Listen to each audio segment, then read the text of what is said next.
सूत जी महाराज ने स्पष्ट वर्णन किया, भक्ति तो करो लेकिन भक्ति कैसी होनी चाहिए, उसके दो प्रकार हैं। सूत जी महाराज वर्णन करते हैं अहेतुकी और अप्रतिहता। ये दो प्रकार की भक्ति है। भक्ति तो हो लेकिन अहेतुकी हो, और अहेतुकी भक्ति से तात्पर्य है जिसका कोई कारण न हो, जिसका कोई हेतु न हो। लेकिन अपने अंतःकरण में झांक करके देखना, क्या बिना कारण हम कभी भगवान को याद करते हैं? जब तक जीवन में कष्ट ना आए, जब तक जीवन में प्रतिकूलता ना आए, तब तक भगवान याद आते भी नहीं। ये जीव का स्वभाव है। जब जब जीव के जीवन में कष्ट होता है, जब जब जीव के जीवन में विपदा आती है, तभी भगवान याद आते हैं। लोग मंदिर भी जाते हैं ना महाराज, तो मैंने देखा है अक्सर केवल मांगने जाते हैं। बहुत लंबी चौड़ी लिस्ट होती है, प्रभु ये कर देना, प्रभु ये कर देना, ये दे देना, ये दे देना, ये दे देना। कभी कभी अपने जीवन में भी प्रैक्टिकल किया करो।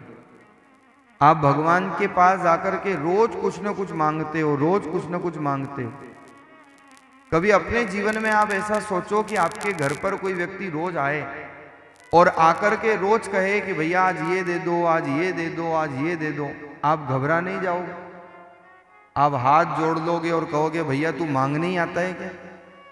कभी मिलने भी आ जाया कर, केवल मांगने ही आता है। और हम क्या कर रहे हैं? इसलिए केवल मांगने के लिए मत जाया करो, और फिर जीवन में ये सोचना कि आज तक जो कुछ भी मिला क्या सब कुछ मांगा था।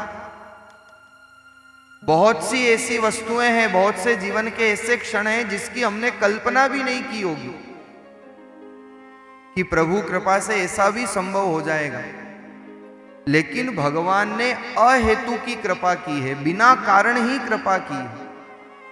क्या जब वो अहेतु की कृपा कर सकता है तो हम अहेतु की भक्ति नहीं कर सकते? भक्ति का पहला प्रकार है अहेतु की भक्ति, अर्थात बिना कारण भगवान को याद करो। तो भक्ति हो अहेतु की हो। दूसरा प्रकार बताया अप्रतिहता, अर्थात खंडित न हो। जीवन में कितने आघात आ जाएं, जीवन में कितनी कठिनाइयां आ जाएं, लेकिन हमारी माला न छूटे, हमारा भजन न छूटे। होता क्या है महाराज, हमारी एक दो इच्छा भी अगर पूरी न हो, जरा सा जीवन थोड़ा इधर से उधर हो जाए, सबसे पहले माला छूटती है, सबसे पहले मंदिर छूटता है। लेकिन शास्त्र कहते हैं जीवन में कितने आघात आए, भजन नहीं छूटना चाहिए, भक्ति नहीं छूटनी चाहिए। और कष्ट कोई भक्तों के जीवन में कम नहीं आया। कोई एक भक्त ऐसा मुझे बता दो जिसके जीवन में कठिनाइयां न हो। तो सूत जी महाराज ने यहां पर वर्णन किया, दो प्रकार की भक्ति करना ही मनुष्य के लिए सबसे सर्वोत्तम कल्याण का मार्ग है।